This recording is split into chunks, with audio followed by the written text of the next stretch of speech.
So NRIs influence ఈ politics మీద ఉందంటారా? NRIs they played crucial role. చాలామంది లీడర్స్ ట్రై చేశారు కానీ తెలంగాణని తెప్పించుకోలేకపోయారు. కానీ KCR garu he did it. Campus NCC gate దగ్గర మమ్మల్ని బాగా కొట్టినారు. ఇప్పటికీ ఆ వీడియోలు అవి ఇవి ఉంటాయి. సో విపరీతంగా మమ్మల్ని లాఠీ చార్జ్ చేసి మమ్మల్ని తీసుకొని పోయి అరెస్ట్ చేసి ఎక్కడో పెట్టినారు. కేటీఆర్ గారు June 1కు డాలస్కి వస్తున్నారు, అమెరికా. నార్మల్గా what does Telangana mean to you? So నాకు తెలంగాణ తప్ప ఇంకోటి ఏం తెలియదు. కేసీఆర్ గారు అసలు తెలంగాణ ఉద్యమాన్ని ప్రారంభించిందే అన్ని పదవులకు రాజీనామా చేసి పంట పెట్టుబడి కింద రైతుకు డబ్బులు ఇవ్వడం అనేది ఫస్ట్ టైం ఇన్ ఇండియా అప్పుడు. సో రైతు చనిపోతే ఆ కుటుంబానికి ఒక 5 లక్షలు ఇవ్వడం. యువత డెఫినెట్గా రాజకీయాల్లో రావాల్సినటువంటి అవసరం ఉంది. టిమ్ కుక్తోని సత్యనాదెళ్లతో అనర్గళంగా ఇంగ్లీష్లో మాట్లాడే కేటీఆర్ గారు మన సికింద్రాబాద్లోని అడ్డగుట్టలో సత్తమ్మతో కూడా మళ్ళీ అంతే సరళంగా తెలంగాణ యాసలో తెలుగులో అద్భుతంగా మాట్లాడతారు. ఫ్యాక్ట్ డాలస్లో అసలు మెత్త మన తెలుగు అని కూడా మాట్లాడుతున్నారు. మీరు డైరెక్ట్గా వెళ్ళి ఎవరైనా ఇండియన్ కనిపిస్తే డైరెక్ట్ తెలుగులో మాట్లాడు. లాస్ట్ టైం ఎలక్షన్లో ఎందుకు ఓడిపోయి ఉంటారంటారు? తెలంగాణ వస్తే నీళ్లు ఉండేయని, తెలంగాణ వస్తే కరెంట్ ఉండదని, మంత్రి ఒక నియోజకవర్గంలో ఒక జిల్లాలో తిరగాలంటే మొత్తం బీఆర్ఎస్ కార్యకర్తల అరెస్టులు, తెలంగాణ వస్తే ఇన్వెస్టర్స్ ఎవరు రారని, ఉన్న పరిశ్రమలు వెళ్ళిపోతాయని చాలాసార్లు జైళ్ళల్లో ఉన్న మోర్ దెన్ 220 కేసెస్ ఉన్నాయి. మొదటి నుండి రాష్ట్రం రావాలని బలంగా కోరుకున్నాం. మేమంతా కష్టపడ్డాం, పనిచేసినాం. సరే ఒకసారి గెలుస్తాం, ఒకసారి ఓడతాం, అది వేరు. ఇప్పుడు ఈ లాస్ట్ 1.5 yearలో వీళ్ళు కాంగ్రెస్ గవర్నమెంట్ వచ్చిన తర్వాత మొత్తం కొలాప్స్ అయిపోయింది. గెలిస్తే అధికార పార్టీ అధికారంలో ప్రభుత్వంలో ఉండి ప్రజలకు పనిచేస్తాం. సో ఇవాళ రాష్ట్రం అంతా చాలా దారుణమైనటువంటి పరిస్థితులు ఉంది. రియల్ ఎస్టేట్ లేదు. ఓడిపోయినాం అనుకో, అధికారంలో ఎవరున్నారో వాళ్ళని ప్రశ్నిస్తాం కదా ప్రజల తరపున. సో అట్లా వాళ్ళ గత చరిత్ర, 2 పార్టీల గత చరిత్ర తెలంగాణను మోసం చేసిన చరిత్ర. పవర్ సప్లై లేదు, కరెంట్ సరిగ్గా వస్తలేదు, మిషన్ భగీరథ నడిపిస్తలేరు, మంచినీళ్ళు ఇస్తలేరు. కంపల్సరీ ఓటింగ్లో పాల్గొనాలి, మంచిగా నిర్ణయం తీసుకోవాలి తప్ప ఆగమాగమయ్యి అటు ఇటు ఓట్లు వేస్తే వాళ్ళ రాష్ట్రాలు దేశాలు ఆగమయ్యేటటువంటి పరిస్థితి.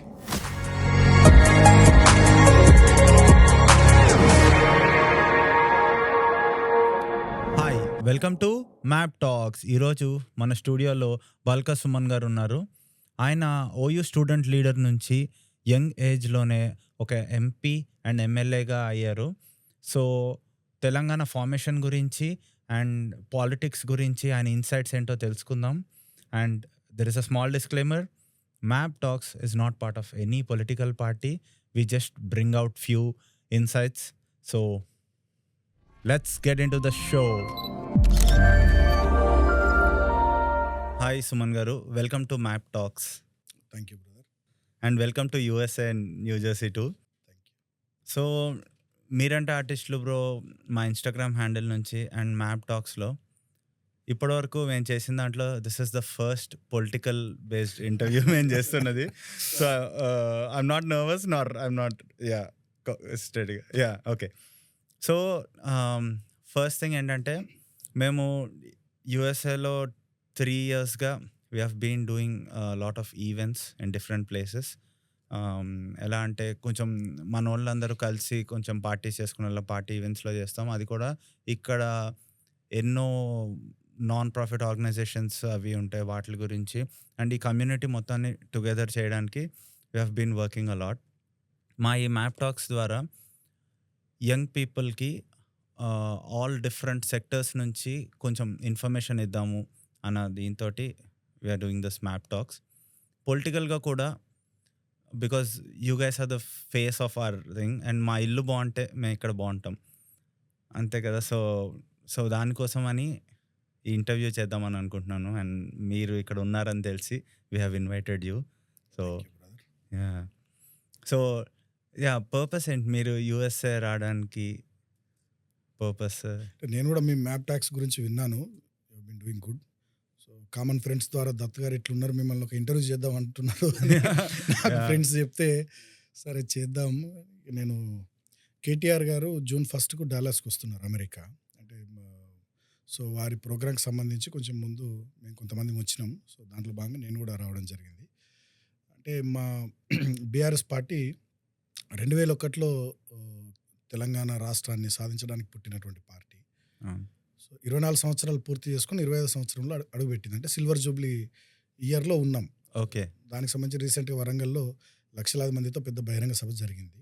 దాని తదనంతరం పార్టీ ఆలోచన ఏందంటే మిగతా చోట్ల కూడా కొన్ని సభలు పెట్టాలని చెప్పి అనుకున్నారు. సో, మాకు అమెరికాలో ఎప్పటినుంచో ఇక్కడ ఉండే ఎన్ఆర్ఐస్, తెలంగాణ బిడ్డలు, బీఆర్ఎస్ పార్టీలో యాక్టివ్‌గా ఉండే మా వాళ్ళు కొంతమంది అమెరికాకి ఎప్పటినుంచో ఒక కార్యక్రమానికి అవకాశం ఇవ్వండి అని చెప్పి వాళ్ళు అడుగుతా ఉండరు. బీఆర్ఎస్ ఎన్ఆర్ఐ వింగ్ వాళ్ళు. ఓకే. సో, అట్లా కేటీఆర్ గారిని, కేసీఆర్ గారిని రిక్వెస్ట్ చేస్తే జూన్ 1 డాలాస్‌లో సిల్వర్ జూబ్లీ ఇయర్ సందర్భంగా ఒక కార్యక్రమం పెట్టుకున్నాం. సో, స్టేట్ ఫార్మేషన్ కూడా జరిగి 11 ఇయర్స్ అవుతా ఉంది కదా! అవును. So, June 2 state formation day. Yes. So, ఇదే సంవత్సరం మా సిల్వర్ జూబ్లీ ఇయర్ కూడా. సో, రెండింటిని కలిపి జూన్ 1 నాడు డాలాస్‌లో ఓకే. ప్రోగ్రామ్ పెట్టాం. చీఫ్ గెస్ట్‌గా కేటీఆర్ గారు వస్తున్నారు. మా వోళ్ళు చాలామంది ఎమ్మెల్యేలు, మాజీ ఎమ్మెల్యేలు, సీనియర్ నాయకులు చాలామంది వస్తున్నారు. నాకు తెలిసి పెద్ద గ్యాదరింగ్ కూడా చాలా పెద్దగా ఉండబోతుంది. సో, పబ్లిక్ కూడా లైక్ చాలామంది వస్తున్నారు. చాలామంది వస్తున్నారు. ఓకే. దట్స్ దానికోసం కొంచెం మేము ముందొచ్చి కొన్ని ప్రిపరేటరీ మీటింగ్స్ ఇక్కడ పెట్టినాం. లాస్ ఏంజల్స్‌లో, శాండియాగోలో, అదేవిధంగా ఈరోజు న్యూ జెర్సీలో ఉంది. ఓకే. రేపు డెలవర్‌లో ఉంది. ఎల్లుండి వర్జీనియా, తర్వాత 29, 30 డాల్లాస్‌లో ఉన్నాయి. ఇంకా ఆస్టిన్‌లో, హ్యూస్టన్‌లో, తర్వాత బోస్టన్‌లో చాలా చోట్ల కూడా మీట్ అండ్ గ్రీట్లు, ఓకే. స్మాల్ గెట్ టుగెదర్‌లు. జూన్ 1 కేటీఆర్ గారు వస్తున్నారు. మనమంతా పోవాలని చెప్పి ఓకే. కొన్ని ప్రిపరేటరీ మీటింగ్స్ కూడా జరుగుతా ఉన్నాయి. ఓకే. సో, చాలా బిజీగా ఉన్నారు చాలా వచ్చినప్పటి నుంచి. ఏమైనా చూసారా అసలు న్యూయార్క్, న్యూ నేను జెర్సీ? ఫ్యామిలీతోని వచ్చిన. సో, పిల్లలు, మా మేడం. నేను లాస్ట్ టైం కూడా 2015లో వెన్ ఐ వాజ్ ఎంపీ. అప్పుడు Yeah. నేను వచ్చి ఒక 2 వీక్స్ యూఎస్ అంతా చూసి పోయినాను. ఓకే. సో, ఇప్పుడు ఇక పిల్లలకు, మా వాళ్ళకు కూడా న్యూయార్క్ నిన్న, మొన్న 2-3 రోజులుగా కొన్ని చూసినాం. నిన్ననే వరల్డ్ ట్రేడ్ సెంటర్ అది ఇదంతా కొంత చూసినాం. బాగుంటుంది ఆ వ్యూ, అదంతా చాలా బాగుంటుంది. సమ్మిట్ బిల్డింగ్ చూసినాం, ఎడ్జ్ బిల్డింగ్ చూసినాం, వెసెల్ బిల్డింగ్ చూసినాం, స్టాచ్యూ ఆఫ్ లిబర్టీ కూడా పోయినాం నిన్ననే. నైస్. సో, ఆ హిస్టరీ కూడా పిల్లలకు తెలవాలి కదా. ఫస్ట్ టైం వాళ్ళు చూడడం ఇవన్నీ మీ కిడ్స్ పిల్లలు? First time. They were excited, నచ్చింది దాన్ని, definitely. చాలా నచ్చాయా? ఆబ్వియస్లీ నచ్చుద్ది కదా. Yeah. వాళ్ళు ఏంటంటే Yeah. ఇక కొంత ఎక్సైట్ అయినారు. Hmm. వాళ్ళకు కూడా నేను ఎక్స్ప్లెయిన్ చేసి చెప్పిన. ఓకే. ఇప్పుడు అమెరికా భూభాగము పెద్దది. Hmm. సో, విస్తీర్ణం పరంగా నాకు తెలిసి సబ్జెక్ట్ టు కరెక్షన్ 96 లక్షల చదరపు కిలోమీటర్లు అనుకుంటా. పాపులేషన్ ఏమో 34 కోట్లే. అవును. భారతదేశం ఏమో 36 లక్షల చదరపు కిలోమీటర్లు అనుకుంటా. పాపులేషన్ ఏమో మోర్ దెన్ 140 క్రోర్స్. ఎగ్జాక్ట్లీ. కాబట్టి ఇక్కడ భూ విస్తీర్ణం ఎక్కువ, జనాభా తక్కువ. అవును. కాబట్టి సహజంగానే కొంచెం మొదటి నుంచి టెక్నాలజీ పరంగా అడ్వాన్స్ ఉన్న కంట్రీ కాబట్టి Yeah. కొంత అన్ని కూడా పద్ధతి ప్రకారం రూల్స్, రెగ్యులేషన్స్ రెగ్యులేషన్స్ చాలా స్ట్రిక్ట్ గా నడుస్తుంటాయి. నడుస్తుంటది కాబట్టి Yeah. ఫస్ట్ టైం వచ్చారు కాబట్టి కొంత ఎక్సైట్ అవుతున్నారు పిల్లలు. ఓకే. ఇక్కడ మేము వచ్చిన కొత్తలో కూడా మాకు కూడా ఎలా అనిపించేది అంటే, ఇదేంటి రోడ్డు మీద ఎవరు లేరు అని. మీరు ఇంకా న్యూయార్క్లో చూస్తే పాపులేషన్ బాగా ఎక్కువే ఉంటుంది. బట్ కొంచెం మిడిల్లో ఏదైనా స్టేట్స్లో వెళ్ళినప్పుడు అయితే మాకు లిటరల్లీ భయం వేసేది. రోడ్డు మీదకి వెళ్తే ఏంటి ఎవరు లేరు రోడ్డు మీద, ఇంత ఖాళీగా ఉంది ఏంటి. మనకేంటంటే ఇలాగా వెండర్స్ ఏదో ఒకటి అమ్ముతూ ఏదో సౌండ్ వినిపిస్తూ యాక్టివ్గా ఉంటుంది కదా. యా, అది అలవాటే. It will be very different. Yeah. So, అయితే ఒక క్వశ్చన్ ఏంటంటే, మీరు చెప్పారు కదా మల్టిపుల్ ప్లేసెస్లో మీ పార్టీ మీటింగ్స్ ఇవన్నీ అవుతున్నాయి. దాని గురించి ఒక క్వశ్చన్ ఉంది ఏంటంటే, మన తెలుగు స్టేట్స్ నుంచి నేను చాలా అబ్జర్వ్ చేసింది ఏంటంటే, పొలిటికల్ మీటింగ్స్ ఇండియాలోనే కాకుండా అబ్రాడ్లో కూడా మల్టిపుల్ కంట్రీస్లో జరుగుతున్నాయి. సో, ఎన్ఆర్ఐస్ ఇన్ఫ్లుయెన్స్ ఈ పాలిటిక్స్ మీద ఉందంటారా మీరు, ఇవన్నీ ఇక్కడ జరగడం వల్ల? అంటే మొదటి నుండి మనకు సౌత్ స్టేట్స్లో కొంత చైతన్యం ఎక్కువ కంపారిటివ్లీ నార్త్ స్టేట్స్. సౌత్ స్టేట్స్లో ఇండియాలో చైతన్యం ఎక్కువ. అబ్రాడ్కి వచ్చి స్థిరపడ్డటువంటి వాళ్ళు, ఎడ్యుకేషన్ కోసం ఇక్కడికి వచ్చినటువంటి వాళ్ళు, వాళ్ళందరూ కూడా ఎన్ఆర్ఐస్ అందరూ కూడా చాలా యాక్టివ్గా ఉంటారు. నిత్యం అక్కడ వాళ్ళతోని మాట్లాడుతుండడం, ఫ్రీక్వెంట్గా వస్తూ పోతూ ఉండడం, వీళ్ళ ఇన్ఫ్లుయెన్స్ కూడా బాగానే ఉంటుంది. తర్వాత వీళ్ళు కూడా సహజంగానే దూరం ఉన్నప్పుడు క్యూరియాసిటీ ఎక్కువ ఉంటుంది. మన అక్కడ ఏం ఏరియాలో జరుగుతుంది? ఏం జరుగుతుంది ఏంది అనేది కొంత క్యూరియాసిటీ ఎక్కువ ఉంటుంది. సో, అట్లా సహజంగానే ఎన్ఆర్ఐస్ యాక్టివ్గా ఉన్నారు. వీటికి తోడు తెలంగాణకు సంబంధించి వచ్చేసరికి తెలంగాణ హెజిటేషన్లో మ్మ్. NRIs they played crucial role. మొదటి నుంచి తెలంగాణ ఉద్యమానికి సపోర్ట్ ఉండేది, తెలంగాణ ఉద్యమంలో పార్టిసిపేట్ చేసేది. అంతేందుకు ఇక్కడ అమెరికాలో కూడా చాలా స్టేట్స్లో బతుకమ్మ సెలబ్రేషన్స్ చేసేది. ఇక్కడ కూడా మేము అక్కడ పోరాటాలు చేస్తుంటే వాళ్ళు ఇక్కడ మాకు సంఘీభావంగా ఇక్కడ మీటింగ్స్ పెట్టేది.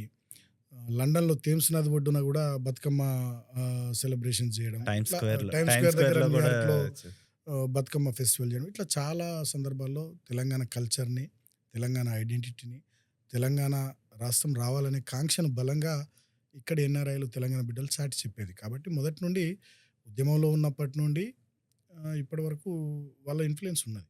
ఇన్‌ఫ్లుయెన్స్ ఉందంటారు. యాహ్! So, that's great. అయితే ఇప్పుడు మనం తెలంగాణ ఫార్మేషన్ డే వస్తుంది. చాలామంది లీడర్స్ ట్రై చేశారు. 1960s నుంచి ట్రై చేశారు. కానీ తెలంగాణని తెప్పించుకోలేకపోయారు. కానీ కేసీఆర్ గారు డిడ్ ఇట్. ఓకే. ఆయనలో what was the special thing about him and ఆయన లీడర్‌షిప్ ఎలా తెప్పించగలిగింది తెలంగాణని? అంటే కేసీఆర్ గారికి మొదటి నుండి తెలంగాణ రాష్ట్రానికి సంబంధించి చాలా బలమైన ఆకాంక్ష ఉండేటిది. వారు చిన్నప్పుడు చదువుకున్న రోజులప్పటి నుండి. సో, మాకెప్పుడు చెప్పేది 1956లోనే తెలంగాణ ఆంధ్రతోని కలవద్దని పెద్ద హెజిటేషన్ జరిగింది. కాకపోతే అప్పుడు ఎవరు అది ఇగ ఆపలేకపోయినారు. తర్వాత 69లో గూడా చాలా పెద్ద ఎత్తున హెజిటేషన్ జరిగింది. 369 మంది విద్యార్థులు చనిపోయినారు. ఇప్పుడు చెన్నారెడ్డి గారు తెలంగాణ ప్రజా సమితి పార్టీ పెట్టి 14 ఎంపీ స్థానాలకు 11 ఎంపీ స్థానాలు ఆనాడు గెలిపించుకున్నా గూడా అప్పుడున్నటువంటి పరిస్థితుల్లో ఇండియా అంటే ఇందిరా, ఇందిరా అంటే ఇండియా అనేటటువంటి పరిస్థితుల్లో అప్పుడు తెలంగాణ రాష్ట్రాన్ని సాధించుకోలేకపోయినాము అని చెప్పి వారెప్పుడు చెప్పేది. కానీ మలిదశ తెలంగాణ ఉద్యమంలో కేసీఆర్ గారు చాలా విభిన్నమైన పంథాలో ఆలోచన చేసి ఎక్కడ వయలెన్స్‌కి అవకాశం లేకుండా ఎన్నికలు, రాజ్యాంగబద్ధమైనటువంటి కార్యక్రమాలు ప్రజాస్వామ్యయుతంగా శత్రువు చేతికి మనం చిక్కకుండా చాలా కేర్‌ఫుల్‌గా ప్రోగ్రామ్స్ డిజైన్ చేసి తెలంగాణ రాష్ట్రాన్ని మనం ఆ ఉద్యమాన్ని నడిపించుకుంటూ ముందుకు పోయి రాష్ట్రాన్ని సాధించాలి తప్ప శత్రువు చేతికి చిక్కొద్దనేటటువంటి ఒక కొత్త పంథాలో ఉద్యమాన్ని నడిపించినారు. సో, ఆ క్రమంలో తెలంగాణ వాదాన్ని చాలా బలంగా గ్రామాల్లోకి తీసుకొని పోవడం.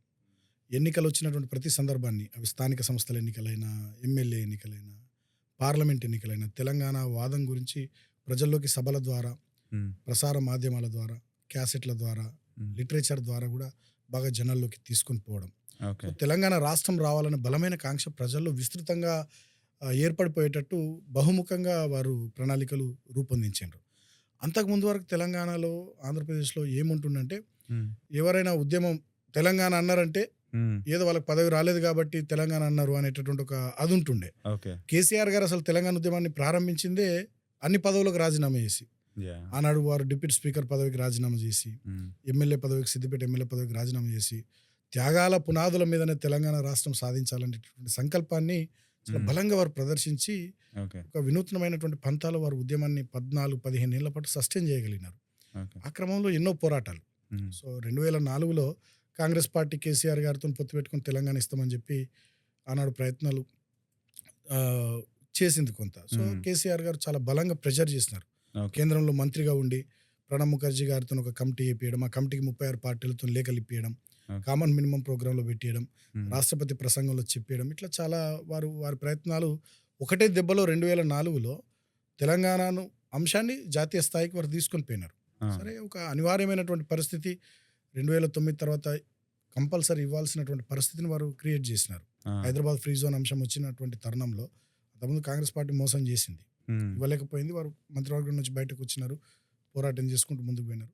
2009లో హైదరాబాద్ ఫ్రీ జోన్ అనేటటువంటి అంశం తెర మీదకి వచ్చినప్పుడు వారు ఆమరణ నిరాహార దీక్షకు సైతం సిద్ధపడ్డారు. అప్పుడు 2009 నవంబర్ 29 వారిని దీక్ష చేయనీయకుండా అరెస్ట్ చేసి ఖమ్మం జైలుకి తీసుకొని పోయినారు. ఆ రోజు నేను ఉస్మానియా యూనివర్సిటీలో మేమంతా కూడా పెద్ద ఎత్తున పొజిషన్ తీస్తే క్యాంపస్ ఎన్సీసీ గేట్ దగ్గర మమ్మల్ని బాగా కొట్టినారు. ఇప్పటికీ ఆ వీడియోలు అవి ఉంటాయి.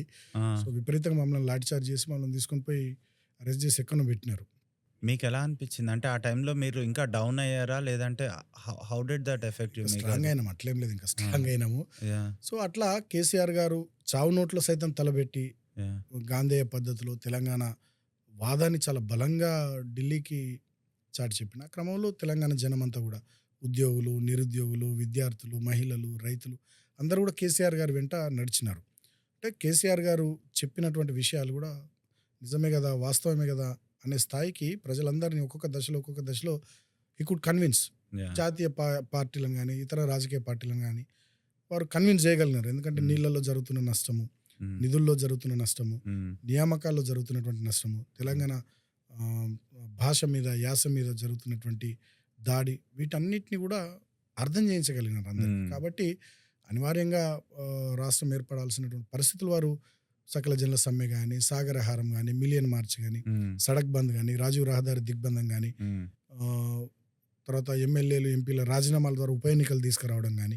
ఓకే. సో ఎన్నికలు వచ్చిన తరుణంలో ఇతర పార్టీలు కూడా ప్రజల దగ్గరికి పోవాలి కదా ఓట్ల అవును కోసం. అవును పోయినప్పుడు తెలంగాణ సంగతి ఏందని ప్రజలు అడిగారు కదా వాళ్ళని. అడుగుతారు. సో అట్లా పొలిటికల్ పార్టీస్ అన్నిటి మీద కూడా ప్రజల నుండి ప్రెషర్ వచ్చేటట్టుగా ఎన్నికల కేంద్రంగా రాజకీయాన్ని కూడా నడిపేయడం, ఉద్యమాన్ని నడిపేయడం, ఇట్లా బహుముఖంగా కేసీఆర్ గారు తెలంగాణ ఉద్యమాన్ని నడిపించి 14-15 ఏళ్ళు వారు సస్టైన్ చేసినారు. మ్మ్. సో అంతకు ముందు ఉన్నటువంటి నాయకులు చాలామంది కూడా ప్రయత్నాలు చేసినా ఎవరి వల్ల కానటువంటిది Yeah. కేసీఆర్ గారి వల్ల ఎందుకు సాధ్యమైందంటే వారి ఓపిక, తర్వాత వారి వ్యూహాత్మక పద్ధతులు, వారి యొక్క ఆలోచన ధోరణి, అందరినీ కలుపుకొని పోవడం, Yeah. తెలంగాణ యాసలో, తెలుగు భాషలో మ్మ్. సామాన్య ప్రజానీకానికి కూడా అర్థమయ్యేటట్టుగా అని వివరించి విడమర్చి చక్కగా చెప్పడం, ఓకే. ఒక్కొక్క దశలో అందరినీ ఉద్యమంలో ఇన్వాల్వ్ చేయడం, విద్యార్థులను ఒక దశలో, ఉద్యోగులను ఒక దశలో మ్మ్. అందరిని ఇన్వాల్వ్ చేస్తూ చాలా పీక్ మూమెంట్ని తీసుకొని పోయినటువంటి ఘనత డెఫినెట్గా కేసీఆర్ గారిది. అవును. కాబట్టి వారు సాధించారు కాబట్టి 2014 ఎన్నికల్లో తెలంగాణ ప్రజలు వారికి అవకాశం ఇచ్చినారు. స్వయంగా సోనియా గాంధీ గారు వచ్చి ఆ. నేను ఇచ్చిన అన్న కూడా తెలంగాణ ప్రజలు నమ్మలేదు. నమ్మలేదు. లేదు కేసీఆర్ గారి నాయకత్వంలోనే తెలంగాణ వచ్చిందని అప్పుడు గవర్నమెంట్ 63 సీట్లతో కేసీఆర్ గారికి అవకాశం ఇచ్చినారు. ఓకే. సో మేము ఆ టైంలో అంతా ఇండియాలోనే ఉన్నాము. హైదరాబాద్లోనే ఉన్నాను. పైగా I saw like so many agitations అన్నీ అవుతున్నాయి, అన్నీ వస్తుందా రాదా అని. సరే తెలంగాణ ఫామ్ అయింది. ఫామ్ అయ్యే టైంకి చాలా ఎక్కువ కేయాస్ ఉండేది. అంటే ఇక్కడ ఏంటంటే లోకల్ నాన్ లోకల్గా, లేదంటే హైదరాబాద్లో ఉండేవాళ్ళు, కొంచెం ఆంధ్ర నుంచి ఉండేవాళ్ళు, అక్కడ నుంచి ఇక్కడ ఉండేవాళ్ళు. మీరు అప్పుడు గవర్నమెంట్ ఫామ్ అయ్యారు. సో మీకు ఏం ఛాలెంజెస్ ఉండేవి? ఎందుకంటే బికాజ్ అప్పుడే ఫామ్ అయిన న్యూ స్టేట్ చాలా సెన్సిటివ్గా ఉంటాయి. 2 స్టేట్ మ్యాటర్స్, ప్రజలు కూడా చాలా సెన్సిటివ్గా ఉంటారు కదా. What challenges did your government face at that time? ఇంకా మీరు దాన్ని ఎలా హ్యాండిల్ చేయగలిగారు? అంటే అప్పుడు ఏంటంటే రాష్ట్రం ఏర్పడే సందర్భంలో అప్పుడు చివరి ముఖ్యమంత్రి కిరణ్ కుమార్ రెడ్డి గారు ఉండే ఉమ్మడి ఆంధ్రప్రదేశ్కి. ఆయన ఒక రకమైనటువంటి విషపు బీజాలు అందరి మెదళ్లలో నాటే ప్రయత్నం చేసిండు. తెలంగాణ వస్తే నీళ్లు ఉండేయని, తెలంగాణ వస్తే కరెంట్ ఉండదని, తెలంగాణ వస్తే ఇన్వెస్టర్స్ ఎవరు రారని, ఉన్న పరిశ్రమలు వెళ్ళిపోతాయని, తెలంగాణ వస్తే నక్సలైట్ల రాజ్యం అవుతుంది, మత కలహాలు జరుగుతాయని చాలా రకరకాలుగా కిరణ్ కుమార్ రెడ్డి గారు ఇంకా చాలామంది ఆంధ్ర ప్రాంతానికి సంబంధించిన నాయకులు దుష్ప్రచారం చేశారు. రాష్ట్రం రాకుండా చివరి వరకు అడ్డుకునే ప్రయత్నం చేశారు. చంద్రబాబు గారు వీళ్ళంతా కూడా చివరి వరకు అడ్డుకునే ప్రయత్నం చేశారు. రాజీనామాలు చేశారు. Telugu Desam party, Congress party, Bharatiya Janata party కూడా పెద్దగా మనకు సపోర్ట్ చేయలేదు. అంతా జరిగింది. కానీ వన్స్ స్టేట్ ఫామ్ కాగానే కేసీఆర్ గారు ఒకటే మాట మా అందరికి క్లియర్గా చెప్పినారు. మనం రాష్ట్రాన్ని సాధించాలనుకున్నాం, రాష్ట్రాన్ని సాధించుకున్నాం. సో ఇప్పుడు మన కర్తవ్యం ఏంటి? మన కర్తవ్యం ఏంటంటే రాష్ట్రాన్ని అభివృద్ధి పథంలో ముందుకు తీసుకుని పోవాలి. మన కృష్ణా గోదావరి నదుల నీళ్లు మనకు రావాలి. మన దగ్గర దరిద్రం పోవాలి. ఆత్మహత్యలు ఆగాలి. సంక్షేమం గొప్పగా జరగాలి. హైదరాబాదు అద్భుతమైనటువంటి విశ్వనగరంగా ఎదగాలి. పట్టణాలు, పల్లెల్లో మౌలిక వసతుల కల్పన జరగాలి. సింగరేణి కార్మికులకు మేలు కలగాలి. మహిళలకు మేలు జరగాలి. అన్ని వర్గాలు సంతోషంగా ఉండే ఒక బంగారు తెలంగాణ నా కళ. ఆ బంగారు తెలంగాణ కళ సాకారం అయ్యే దిశగా మన కర్తవ్యం ఏంటంటే మనం పని చేసుకుంటూ పోవడమే, గొడవలు కాదు. ఎవరిని ఏమనొద్దు. హైదరాబాద్లో ఉండేటోళ్ళంతా డెఫినెట్గా వివిధ రాష్ట్రాల నుంచి వచ్చిన వాళ్ళు ఉంటారు. కాబట్టి మనం గొడవల వైపు పోకుండా స్టేట్ ప్రోగ్రెస్ మీద దృష్టి పెడదామని చెప్పి కేసీఆర్ గారు ఒక డైరెక్షన్ తీసుకొని అద్భుతంగా నడిపించుకుంటూ ముందుకు పోయినారు. ఆ క్రమంలో చంద్రబాబు నాయుడు గారు ఆంధ్రప్రదేశ్ ముఖ్యమంత్రి, ఢిల్లీలో భారతీయ జనతా పార్టీ ప్రభుత్వం, నరేంద్ర మోడీ గారు ప్రధానమంత్రి, వీరు ఎన్డీఏ గవర్నమెంట్లో ఉంటారు. సో ఫస్టే ఖమ్మం జిల్లాలో 7 మండలాలు ఆంధ్రకు బదలాయించారు ఆర్డినెన్స్ పెట్టి. అప్పుడు నేను MP. So lower Sileru hydel power project కూడా ఆంధ్రకు వెళ్ళిపోయింది. సో మేము చాలా గొడవ చేసినాం పార్లమెంట్లో. అట్లా ప్రతి సందర్భంలో మొదటి 2-3 సంవత్సరాలు మాకంత ప్రతికూలమైనటువంటి వాతావరణం ఉన్నప్పటికీ కేసీఆర్ గారు చాలా ఓపికగా ఒక్కొక్క అడుగు వేసుకుంటూ వడివడిగా రాష్ట్ర పునర్నిర్మాణం మీదనే శ్రద్ధ పెట్టుకుంటూ పనిచేసుకుంటూ పోయినారు. ఆనాడు మా ఎమ్మెల్యేలకు కొంతమందికి డబ్బులు ఇచ్చి మా ప్రభుత్వాన్ని పడగొట్టాలి, ఎమ్మెల్సీ ఎన్నికల్లో ఓట్లు వాళ్ళ అభ్యర్థికి వేయాలనేటటువంటిది అదే కదా. సో అట్లా చాలా కుట్రలు జరిగినాయి. అయినప్పటికీ కేసీఆర్ గారు ఫోకస్డ్గా పనిచేశారు. ముఖ్యంగా అప్పుడు ఏంటంటే పవర్ సెక్టర్లో వివర్ డెఫిసిట్, మనము 2700 మెగావాట్ల డెఫిసిట్ పవర్తో ఉంటుంది. కేసీఆర్ గారు ఏం ప్లాన్ చేశారంటే థర్మల్ విద్యుత్ శక్తి, హైడల్ విద్యుత్ శక్తి, సోలార్ విద్యుత్ శక్తి. ఈ మూడింట్లో కూడా మనము సెల్ఫ్ రిలయంట్ కావాలి, సెల్ఫ్ సస్టైన్ కావాలి. దానికోసం యాదాద్రి థర్మల్ పవర్ ప్లాంట్ ఇక్కడ దామర్చర్ల దగ్గర నల్గొండ జిల్లా, తర్వాత భద్రాద్రి థర్మల్ పవర్ ప్లాంట్ మనుగూరులో. సో 4000 మెగావాట్ల పవర్ ప్లాంట్ యాదాద్రిలో, 1080 మెగావాట్ల పవర్ ప్లాంట్ మనుగూరులో, తర్వాత సింగరేణిలో మా దగ్గర చెన్నూరు నియోజకవర్గంలో జైపూర్ పవర్ ప్లాంట్ ఉంది, దాని ఎక్స్పాన్షన్. సో అటు భూపాల్పల్లిలో ఎక్స్పాన్షన్. తర్వాత ఏపీ రీఆర్గనైజేషన్ యాక్ట్ ద్వారా మనకు రావాల్సినటువంటి ఎన్టీపీసీ విద్యుత్, సో అది రామగుండంలో అది వచ్చేటట్టు చేయడం. అంతేకాకుండా 5000 మెగావాట్లు సోలార్ పవర్ వచ్చేటట్టుగా.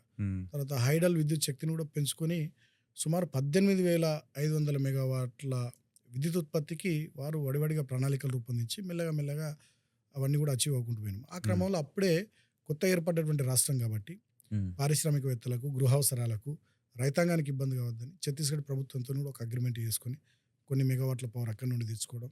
సో పవర్ మీద మేజర్గా వారు ఫోకస్ చేసి అతి తక్కువ సమయంలోనే 24 గంటల పాటు అన్ఇంటరప్టెడ్ పవర్ పారిశ్రామికవేత్తలకు, గృహ అవసరాలకు, రైతాంగానికి అయితే 24 గంటలు ఉచిత కరెంటు ఇచ్చే స్థాయికి తెలంగాణను వారు తీసుకెళ్లారు. సో దాని ఫలితంగా ఏం జరిగింది, సో ఇన్వెస్టర్స్ తెలంగాణకు రావడం మొదలుపెట్టింది. పెద్ద ఎత్తున తెలంగాణకు ఇన్వెస్ట్మెంట్స్ వచ్చినాయి. సింగిల్ విండో ఇండస్ట్రియల్ పాలసీ తీసుకొచ్చి పరిశ్రమల్ని పెద్ద ఎత్తున పారిశ్రామికవేత్తలను ఆహ్వానించడం, పరిశ్రమలు పెద్ద ఎత్తున వచ్చేటట్టు చేయడం. దాని ఫలితంగా తెలంగాణకు వివిధ రంగాల్లో చాలా పరిశ్రమలు వచ్చి, చాలా ఇన్వెస్ట్మెంట్స్ వచ్చి మన పిల్లలకు సుమారు 23 లక్షల మందికి ప్రత్యక్షంగా పరోక్షంగా ఉపాధి అవకాశాలు వచ్చినాయి. అదే కాకుండా ఇరిగేషన్ సెక్టర్లో కూడా కేసీఆర్ గారు కాళేశ్వరం లాంటి multi stage lift irrigation project, so దాన్ని తీసుకొని రావడం, ఒక 45 లక్షల ఎకరాలకు నీళ్ళు ఇచ్చేటట్టుగా దాన్ని ప్లాన్ చేయడం. వలసల జిల్లా అయినటువంటి పాలమూరు, సో అక్కడ పాలమూరు రంగారెడ్డి ఎత్తిపోతల పథకం కృష్ణానది మీద తీసుకొని రావడం. తర్వాత సీతారామ ప్రాజెక్టు ఖమ్మం జిల్లాకు సంబంధించి దాన్ని తీసుకొని రావడం. ఈ రకంగా మేజర్ ఇరిగేషన్ ప్రాజెక్టులు చేస్తూ ఆన్గోయింగ్ ప్రాజెక్టులు అయినటువంటి భీమా, నెట్టెంపాడు, కల్వకుర్తి, కోయిల్ సాగర్ వీటన్నిటిని పూర్తి చేయడం. ఎస్ఆర్ఎస్పి స్టేజ్ 2ను పూర్తి చేయడం. వరద కాలువను ఆన్లైన్ బ్యాలెన్సింగ్ రిజర్వాయర్ చేయడం. 46,000 చెరువుల్ని మిషన్ కాకతీయలో భాగంగా బాగు చేయడం. సో దీనివల్ల రైతాంగానికి 24 గంటలు కరెంట్ ఉచితంగా ఇచ్చి, ఈ రకమైనటువంటి సాగునీళ్ళు ఇచ్చి అన్ని రకాలుగా, తర్వాత రైతు బంధు లాంటి కొత్త పథకాన్ని తీసుకొచ్చి పండించినటువంటి పంటను ప్రభుత్వమే కొని అన్ని రకాలుగా రైతుకు అండగా నిలబడడం ద్వారా వ్యవసాయ ఉత్పత్తులు విపరీతంగా పెరిగినాయి. పంజాబ్ను, హర్యానాను తలదన్నే స్థాయికి వరి ప్రొడక్షన్స్లో, ప్యాడీ ప్రొడక్షన్లో మనం ముందుకు సాగడం, ఇట్లా అదొక రకమైనటువంటి అచీవ్మెంట్. అంతేకాకుండా తెలంగాణలో మంచినీళ్ళకి సంబంధించి గతంలో సమస్యలు ఉన్నాయి. మిషన్ భగీరథ ఇచ్చి 67,000 హ్యాబిటేషన్స్కి సుమారు 35,000-40,000 కోట్ల రూపాయలు ఖర్చు పెట్టి drinking water supply, safe, purified, protected drinking water supply కూడా అదొక కార్యక్రమం. ఈ మిషన్ భగీరథ, మిషన్ కాకతీయ, ఈ 2 కార్యక్రమాలను నీతి ఆయోగ్ బాగా పోయింది. ఈ రైతు బంధు, రైతు బీమా లాంటి కార్యక్రమాలని పంట పెట్టుబడి కింద రైతుకు డబ్బులు ఇవ్వడం అనేది ఫస్ట్ టైం ఇన్ ఇండియా అప్పుడు. సో రైతు చనిపోతే ఆ కుటుంబానికి ఒక 5 లక్షలు ఇవ్వడం రైతు బీమా ఫస్ట్ కార్యక్రమం ఇన్ ఇండియా. సో ఈ రెండింటిని ఐక్యరాజ్య సమితి కూడా పోయింది. సో ఇట్లా మంచినీళ్ళ విషయంలో, సాగునీళ్ళ విషయంలో, కరెంట్ విషయంలో లా అండ్ ఆర్డర్ని కూడా టఫ్గా మెయింటైన్ చేయడం. తర్వాత సింగిల్ విండో ఇండస్ట్రియల్ పాలసీ తీసుకొచ్చి పరిశ్రమలు పెద్ద ఎత్తున, ఇన్వెస్ట్మెంట్స్ పెద్ద ఎత్తున వచ్చేటట్టు చేయడం.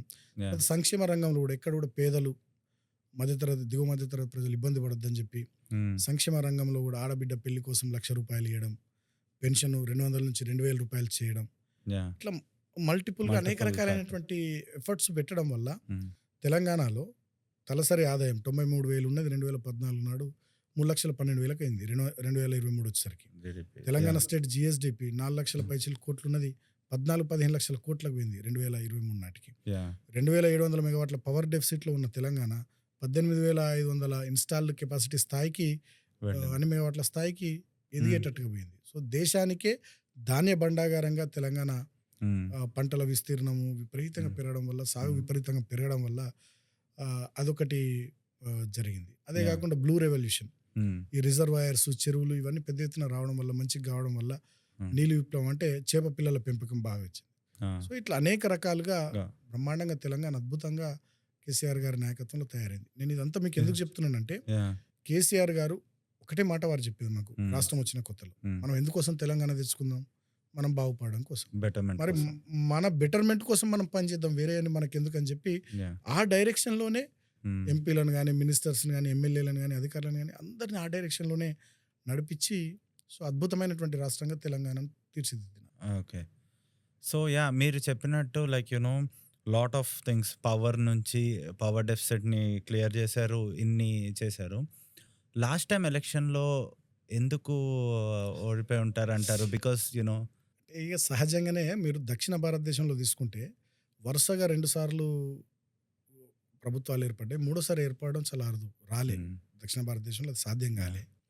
సహజంగానే కొంత యాంటీ ఇన్కంబెన్సీ ఒకటి. రెండోది మేము రెండో టర్మ్‌లో 2 దశల్లో కరోనా కూడా మమ్మల్ని ఇబ్బంది పెట్టింది. హ్మ్. సో, కేంద్రంలో ఉన్నటువంటి నరేంద్ర మోడీ ప్రభుత్వము, భారతీయ జనతా పార్టీ ప్రభుత్వం రెండో టర్మ్‌లో మాకు పూర్తిగా సహకరించకపోవడం అది కొంత ఇబ్బందయింది. వీటన్నిటికి తోడు కాంగ్రెస్ పార్టీ ఇచ్చినటువంటి 6 గ్యారంటీలు, ఆ!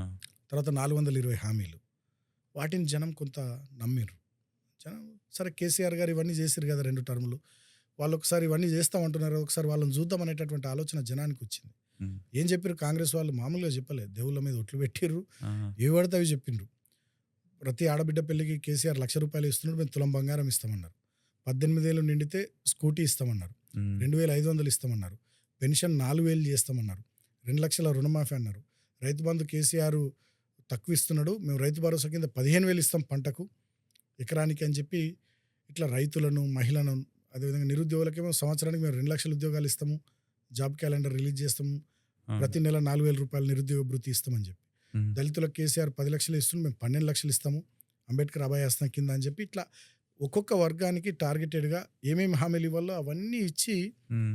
కొంత ఆశ పెట్టినారు. ఆశ పెట్టి సో, నమ్మిచ్చి దేవుళ్ళ మీద ఓట్లు పెట్టి గ్యారంటీ కార్డులు అని చెప్పి సంతకాలు పెట్టి ఇంటింటికి పంచి ఓకే. వాళ్ళు ఈ ఒక్కసారి ప్రజల్ని కొంత నమ్మించగలిగినారు. అంత చేస్తే కూడా మాకు డిఫరెన్స్ ఎంత దత్ గారు? జస్ట్ 1.8% ఆ! Vote difference. Vote just difference. 1.8%. Okay. So, మేమేం హ్మ్. మరీ దారుణంగా ఏమి ఓడిపోలే. మేము యాహ్! 119లో 39 సీట్లు మేము ఆనాడు గెలిచినాం. ఆ! తర్వాత ఒక 15 సీట్లు చాలా దగ్గర మార్జిన్‌లో మేము ఓడిపోయినాం. ఓకే.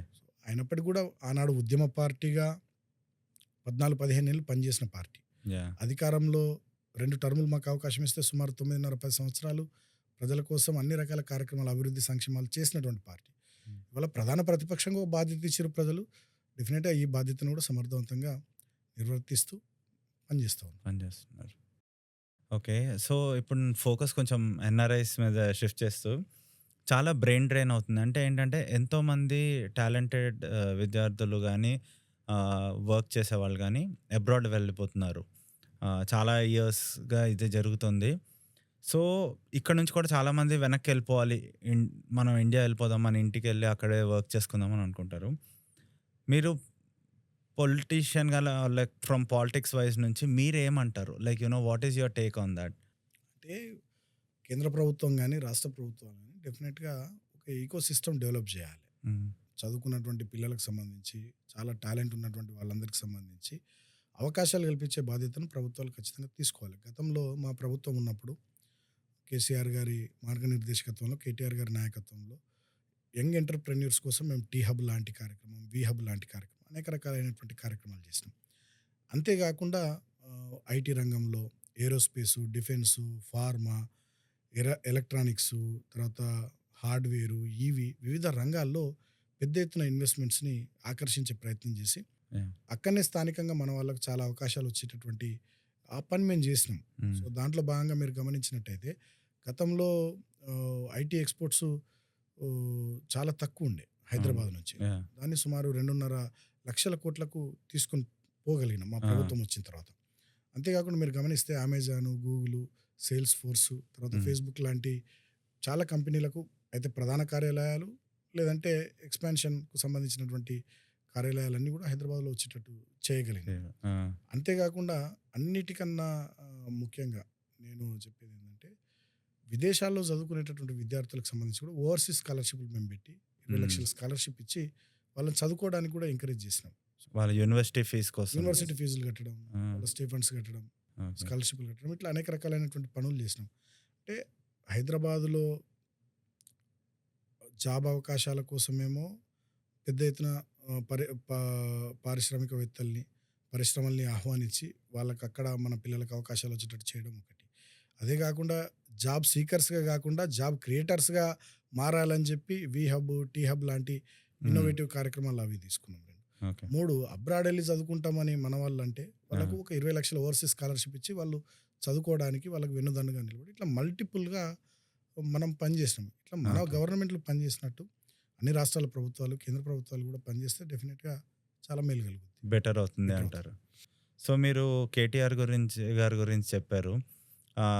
ఆయన ఏంటంటే చాలామంది యూత్ కూడా ఆయన ఇన్స్పిరేషన్. ఇక్కడ ఉండే వాళ్ళు కూడా they keep watching his videos యూట్యూబ్‌లో గానీ, అన్ని చోట్లలో గానీ, ఆయన ఎప్పుడైనా లైక్ బిగ్ కాన్ఫరెన్సెస్‌లో మాట్లాడినప్పుడు కూడా మాకు చాలా ఇన్స్పైరింగ్‌గా మాట్లాడతారు. సో ఆయన లీడర్‌షిప్ ఎలా ఉంటుంది? ఎలా ఉండేది? And how does he work నార్మల్‌గా? అంటే కేటీఆర్ గారు అప్పుడు ఎంఏయుడి మినిస్టర్గా హైదరాబాద్లో కానీ అదేవిధంగా మున్సిపాలిటీస్లో కూడా పెద్ద ఎత్తున నిధులు ఇచ్చి మున్సిపాలిటీల అభివృద్ధికి వారు అప్పుడు బాగా ఒక విజన్తో కృషి చేసినారు. సో చాలా తెలంగాణ వ్యాప్తంగా హైదరాబాద్ నగరంతో పాటు టైర్ 2 సిటీస్ అయినటువంటి వరంగల్ కానీ, కరీంనగర్ కానీ, మహబూబ్ నగర్ కానీ, నిజామాబాద్ కానీ, రామగుండం లాంటి కార్పొరేషన్స్ వారి నాయకత్వం బాగా అభివృద్ధి చెందినాయి. అంతేకాకుండా మిగతా మున్సిపాలిటీస్ ఇప్పుడు మా చెన్నూరు ఉంది, అది మారుమూల మున్సిపాలిటీ. ఆ యాహ్! చెన్నూరు మున్సిపాలిటీకే 200 కోట్లకు పైగా ఇచ్చినారు కేటీఆర్ గారు. హ్మ్. సో అద్భుతంగా చెన్నూరు మున్సిపాలిటీ అభివృద్ధి కూడా అట్లా మారుమూల మున్సిపాలిటీల అభివృద్ధి కూడా ఎంఏయుడి మినిస్టర్గా వారు పనిచేస్తున్నారు. ఈ హైదరాబాద్ అయితే మీకు చెప్పాల్సినటువంటి అవును. అవసరం లేదు. ఇప్పుడు మనము వెస్ట్ హైదరాబాద్ చూస్తే తర్వాత హైదరాబాద్లో ఫ్లైఓవర్లు, అండర్ పాస్లు, దుర్గం చెరువు కేబుల్ బ్రిడ్జ్ అంటే అవును. హైదరాబాద్లో డ్రింకింగ్ వాటర్ సప్లై కానీ, తర్వాత పవర్ సప్లై కానీ, ఇన్ఫ్రాస్ట్రక్చర్ క్రియేషన్ కానీ అన్నీ కూడా కేటీఆర్ గారి వారు మున్సిపల్ మినిస్టర్ ఉన్నప్పుడు బాగా జరిగింది. ఆ! అంతేకాకుండా ఇండస్ట్రీస్ మినిస్టర్గా కూడా వారు పెద్ద ఎత్తున ఇన్వెస్ట్మెంట్స్ రావడానికి చాలా దేశాలు తిరిగేది, ఇన్వెస్టర్స్ని కలిసేది, తర్వాత దావోస్ పోయేది, తర్వాత పెద్ద ఎత్తున హైదరాబాద్లో జీఈఎస్ గ్లోబల్ ఎకనామిక్ సమ్మిట్ లాంటి పెద్ద పెద్ద కాంక్లేవ్స్ హ్మ్. సమ్మిట్స్ కూడా హైదరాబాద్లో పెట్టి అందరినీ హైదరాబాద్కు వచ్చి మన సిస్టమ్స్ అర్థం చేసుకొని అక్కడ ఇన్వెస్ట్ చేసేటట్టుగా వారు చాలా ప్రొయాక్టివ్గా ఇండస్ట్రీస్ మినిస్టర్గా కూడా వారు పనిచేసేది. సో కాబట్టి వారి హయాంలోనే చాలా మటుకు ఐటీ ఎక్స్పోర్ట్స్ 2.4 lakh crores 2023 వరకు అంటే వారే ఐటీ మినిస్టర్ ఉన్నప్పుడు ఐటీ అంత బాగా మినిస్టర్‌గా ఉన్నారు. ఆ! డెవలప్ అయింది. సో ఒక విలక్షణమైనటువంటి వ్యక్తిత్వము, మంచి హ్మ్. కార్యదక్షుడు వారు. అంటే వారి గొప్పతనం ఏంటంటే అన్ని రకాల భాషలు మాట్లాడతారు. ఇంగ్లీష్, హిందీ, హ్మ్. తెలుగు, హ్మ్. ఉర్దూ అన్ని భాషలు మాట్లాడతారు. సో అప్పుడు మినిస్టర్‌గా బ్రహ్మాండంగా అప్పుడు రాష్ట్ర అభివృద్ధిలో తన వంతు పాత్ర పోషించినారు. హ్మ్. ఇప్పుడు మా పార్టీ వర్కింగ్ ప్రెసిడెంట్‌గా కూడా హ్మ్.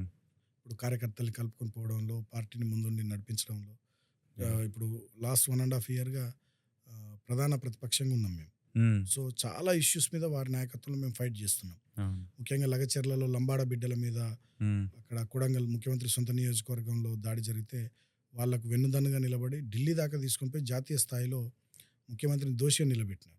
ఓకే. తర్వాత హైడ్రా లాంటి అంశం వచ్చి పేదల ఇండ్లు కూల్చేస్తున్న తరుణంలో హ్మ్. అటువంటి పేదలకు అండగా నిలబడుతూ వారు హ్మ్. ముందుకు పోయినారు. తర్వాత రైతాంగానికి సంబంధించి 2 లక్షల రుణమాఫీ చేయాలని, రైతు భరోసా ఇవ్వాలని రాష్ట్ర వ్యాప్తంగా కూడా వారు వివిధ నియోజకవర్గాల్లో పర్యటించడం. హ్మ్. తర్వాత మొన్న హైదరాబాద్ సెంట్రల్ యూనివర్సిటీకి సంబంధించి కూడా కంచగచ్చబౌలిలో 400 ఎకరాలు అప్పనంగా వేరే వాళ్ళకి అప్పచెప్పి కుట్ర చేసి అక్కడ విద్యార్థులు తిరగబడితే వాళ్ళ మీద దాడి చేసినప్పుడు కూడా కేటీఆర్ గారు పూర్తి స్థాయిలో వారందరికీ అండగా ఉన్నారు. తర్వాత యాహ్! గ్రూప్ 1 నిరుద్యోగుల విషయంలో ఈ ప్రభుత్వం నోటిఫికేషన్లు ఇవ్వకుండా నిరుద్యోగుల్ని లాఠీ చార్జీలు చేసి కేసులు పెట్టి ఇబ్బందులు పెడితే వారికి అండగా ఉండడం ఇట్లా. హ్మ్. హ్మ్. సో అప్పుడు మినిస్టర్గా స్టేట్ ప్రోగ్రెస్లో, స్టేట్ డెవలప్మెంట్లో హ్మ్. వారు ఎంత పని చేసినారో, ఎంత కష్టపడ్డారో ఇప్పుడు ప్రధాన ప్రతిపక్షంగా మేము ప్రజల పక్షాన నిలబడి ఏమేమి పనులైతే చేయాలో హ్మ్. మా పార్టీ వర్కింగ్ ప్రెసిడెంట్గా వారు ముందరుండి చేసి మా అందరికీ స్ఫూర్తినిచ్చే విధంగా తెలంగాణ ప్రజలకు స్ఫూర్తినిచ్చే విధంగా యాహ్! మేము ఉంటాం అండగా మీకు అని ధైర్యంగా వారు ముందుండి వారు ఫైట్ చేస్తూ ఉన్నారు, పని చేస్తూ ఉన్నారు. So okay. అప్పుడు గవర్నమెంట్లో వారిది ఒక రోలు, ఆ! ఇప్పుడు ఇప్పుడు ప్రధాన గవర్నమెంట్‌లో ప్రతిపక్షంగా, యాహ్! ఇప్పుడు ప్రిన్సిపల్ అపోజిషన్ పార్టీగా, ఈ పార్టీకి వర్కింగ్ ప్రెసిడెంట్గా ఇప్పుడు ఒక రోలు. ఓకే. సో ఈ 2 కూడా చాలా సమర్థవంతంగా వారు చేస్తున్నారు. ఓకే. నేను కొంచెం దగ్గరుండి వారిని చూసి అబ్జర్వ్ చేసిన కాబట్టి యాహ్! నాకు ఎప్పుడు అనిపించేది ఏంటంటే ఇప్పుడు యాపిల్ సీఈఓ టిమ్ కుక్ వచ్చినప్పుడు వారు ఎట్లా మాట్లాడారో మనం చూసినాం. అవును. తర్వాత టీ హబ్ ప్రారంభోత్సవంలో రతన్ టాటా గారితో దాన్ని ప్రారంభింపజేశారు. యాహ్! సత్యనాదెల్ల గారు టీ హబ్కి వచ్చినప్పుడు వారు ఎట్లా మాట్లాడినారు మనం చూసినాం. యాహ్! కేటీఆర్ గారి లోపల ఉన్నటువంటి విలక్షణమైనటువంటి శైలి ఏంటంటే హ్మ్. టిమ్ కుక్తోని, సత్యనాదెల్లతో అనర్గళంగా ఇంగ్లీష్లో మాట్లాడే కేటీఆర్ గారు యాహ్! మన సికింద్రాబాద్లోని అడ్డగుట్టలో సత్తమ్మతోని కూడా మళ్ళీ అంతే సరళంగా Same గా. తెలంగాణ యాసలో తెలుగులో తెలుగులో. అద్భుతంగా మాట్లాడతారు. Yeah. మళ్ళీ పాత బస్తీకి ఓల్డ్ సిటీకి వెళ్తే ఫస్ట్ ఉర్దూలో వాళ్ళతో మాట్లాడతారు. అవును. మళ్ళీ మన రూరల్ తెలంగాణకు వస్తే మామూలు తెలంగాణ యాసలో మంచిగా తెలంగాణ ప్రజలతో మింగిలై వాళ్ళతో మాట్లాడతారు. మళ్ళీ మేము ఢిల్లీకి వెళ్తుంటాం కదా అప్పుడప్పుడు ఏదైనా కార్యక్రమాల అవును, నిమిత్తం ఆ. ఢిల్లీకి వెళ్తే సో సెంట్రల్ మినిస్టర్స్ని కలవడానికి కానీ ఇంకేమైనా రిప్రజెంటేషన్స్ ఇవ్వడానికి కానీ వెళ్ళినప్పుడు సరళమైన హిందీలో నార్త్ ఇండియన్స్ ఎట్లా హిందీలో మాట్లాడతారో హిందీలో. ఆ. ఢిల్లీలో సో ఆ రకమైనటువంటి హిందీలో వాళ్ళతో మాట్లాడతారు. అంటే ఓకే. నిజంగా ఆయన డెఫినెట్గా తెలంగాణకు ఒక పెద్ద asset. Asset. తెలంగాణకే కాదు Yeah. భారతదేశానికి కూడా Yeah. Definite asset. ఇటువంటి వాళ్ళు నిజంగా మన యువతరానికి స్ఫూర్తి. ఉండాలి. యా. అంటే ఒక పొలిటికల్ ఆస్పెక్ట్లో చూసినా, నాన్ పొలిటికల్ ఆస్పెక్ట్లో చూసినా, ఇప్పుడు ఎవరైనా మన స్టేట్ని కానీ మనది రిప్రజెంట్ చేసి అంత బాగా మాట్లాడుతుంటే ఇట్ రిప్రజెంట్స్ ఆర్ థింగ్ అని చాలా అనిపిస్తుంది. గర్వంగా అనిపిస్తుంది. మేము అలా అమెరికాలో ఉన్న మీ అందరికీ కేటీఆర్ గారు ఆ స్థాయిలో మాట్లాడుతుంటే చేస్తుంటే చేస్తుంటే మీకు ఎట్లా అనిపిస్తుంది? ఎంత గర్వంగా అనిపిస్తుంది? యా, ఇంకా తెలంగాణ బిడ్డలుగా రిప్రజెంటేషన్ బాగుంటుంది. మనందరికి గర్వంగా అనిపిస్తుంది. యా. సో ఓకే, దాని తర్వాత నేను చిన్నప్పటి నుంచి హైదరాబాద్లో పెరిగాను. 10 ఇయర్స్గా నేను చూసిన అసలు నేను ఇక్కడికి వచ్చినప్పటి నుంచి వెళ్ళి చూసిన ప్రతిసారి ఇంకా డెవలప్ అవుతుంది. ద వే నేను ఇక్కడికి వచ్చినప్పుడు ఉన్న హైదరాబాద్కి ఇప్పుడు నేను హైదరాబాద్ గురించి ఎందుకు మాట్లాడాను, నేను ఆ బేస్లో ఎక్కువ పెరిగాను కాబట్టి చాలా డెవలప్మెంట్ అయింది. ఇప్పుడు మీకు ఎలా అనిపిస్తుంది? Like at this given point of time మీకు ఎలా ఉంది హైదరాబాద్? ఇప్పుడు ఈ లాస్ట్ 1.5 ఇయర్లో వీళ్ళు కాంగ్రెస్ గవర్నమెంట్ వచ్చిన తర్వాత మొత్తం కొలాప్స్ అయిపోయింది. ఇప్పుడు రియల్ ఎస్టేట్ పడిపోయింది, రేట్స్ లేవు.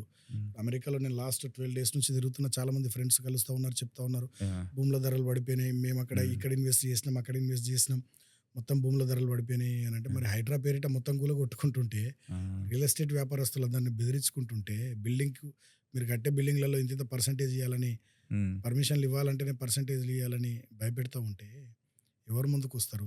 ఏముంటుంది? సో ఇవాళ రాష్ట్రం అంతా చాలా దారుణమైనటువంటి పరిస్థితులు ఉంది. రియల్ ఎస్టేట్ లేదు, కొత్తగా ఇన్వెస్ట్మెంట్స్ వస్తలేవు, ఉన్న ఇన్వెస్టర్స్ ఏం ఎక్స్పాన్షన్ చేస్తలేరు, వెళ్ళిపోతూ ఉన్నారు. పవర్ సప్లై లేదు, కరెంట్ సరిగ్గా వస్తలేదు, మిషన్ భగీరథ నడిపిస్తలేరు, మంచినీళ్ళు ఇస్తలేరు, వెల్ఫేర్ యాక్టివిటీ మొత్తం అయిపోయింది. ఇప్పుడు పెళ్ళిళ్ళు చేసుకున్న చాలామంది అమ్మాయిలకు ఈ సంవత్సరాల కాలంగా కళ్యాణ లక్ష్మి రాలే. కేసీఆర్ కిట్ గర్భవతులకు ఇచ్చే పథకం దాన్ని బంద్ చేసినారు. రైతు బంధు బంద్ అయిపోయింది, రుణమాఫీ చేస్తలేరు. సో సాగునీళ్ళు కాళేశ్వరం ప్రాజెక్టులో ఒక్క మేడిగడ్డలో చిన్న ఒక పిల్లర్ కుంగిపోతే మొత్తం ప్రాజెక్టును పక్కకు పెట్టి చెరువులు నింపకుండా రైతులకు నీళ్ళు ఇవ్వకుండా రైతాంగాన్ని అట్లా ఇబ్బంది పెడతా ఉన్నారు. పండిన పంటలు కొంటలేరు రైతాంగం. ఇప్పుడు చాలా పండినటువంటి పంటల్ని మన వడ్లను సంచుల్ని తీసుకొచ్చి మార్కెట్ యార్డ్లలో పెట్టి కళ్ళల్లో పెడితే కూడా ఇక్కడ కూడా కొనే పరిస్థితి లేదు. సో అట్లా అంటే ఈ వర్గం ఆ వర్గం, ఈ ఒక్క అంశం ఆ ఒక్క అంశం అని కాదు, హైదరాబాద్ నుంచి మొదలుకొని గ్రామాల దాకా మొత్తం సమస్యల కుప్పగా ఇవాళ రాష్ట్రం తయారైంది. ఈ మంత్రులు, ముఖ్యమంత్రి వీళ్ళంతా కూడా పూర్తి స్థాయిలో అవినీతి పరులుగా మారిపోయినారు. మొత్తం ఢిల్లీకి చక్కర్లు కొట్టడం, వాళ్ళకి మూటలు అప్పచెప్పడం, అడ్డగోలు కరప్షన్. ఇవాళ మేము మాట్లాడడం కాదు, మంత్రి కొండా సురేఖ మా మంత్రులకు డబ్బులు ఇస్తే తప్ప పనులు అయితే లేవు, ఫైళ్ళు కదులుతలేవు సచివాలయంలో అని ఆమె మాట్లాడుతుంది. 20% 30% కమిషన్లు అడుగుతున్నారు మా బిల్లులు క్లియర్ చేయాలంటే అని చెప్పి స్వయంగా కాంట్రాక్టర్లు పోయి డిప్యూటీ సీఎం ఆఫీస్ ముందు సచివాలయంలో ధర్నా చేయాల్సినటువంటి పరిస్థితి. మా ఉమ్మడి ఆదిలాబాద్ జిల్లాలో ఒక కాంట్రాక్టర్ ఆత్మహత్య చేసుకున్నాడు, బిల్లులు వస్తలేవు, పెండింగ్లో ఉన్నాయని చెప్పి. ఇవాళ ప్రైవేట్ స్కూళ్ళు, ప్రైవేట్ కాలేజీలకు సంబంధించిన ఫీజు రియంబర్స్మెంట్, స్టూడెంట్స్కి సంబంధించిన బకాయిలు అవి ఇస్తలేరు. సో ఇవాళ రాష్ట్రంలో మొత్తం పాలనంతా పడకేసింది. అసలు ఎవరికి ఏమీ అర్థం కానటువంటి ఒక దిక్కుతోచని అయోమయమైనటువంటి పరిస్థితి ఉంది. అన్నిట్లలో ఫెయిల్ అయింది. సంక్షేమంలో ఫెయిలు, అభివృద్ధిలో ఫెయిలు, లా అండ్ ఆర్డర్లో ఫెయిలు. ఎన్ని హత్యలు జరుగుతూ ఉన్నాయి హైదరాబాద్లో, ఎన్ని అత్యాచారాలు జరుగుతూ ఉన్నాయి.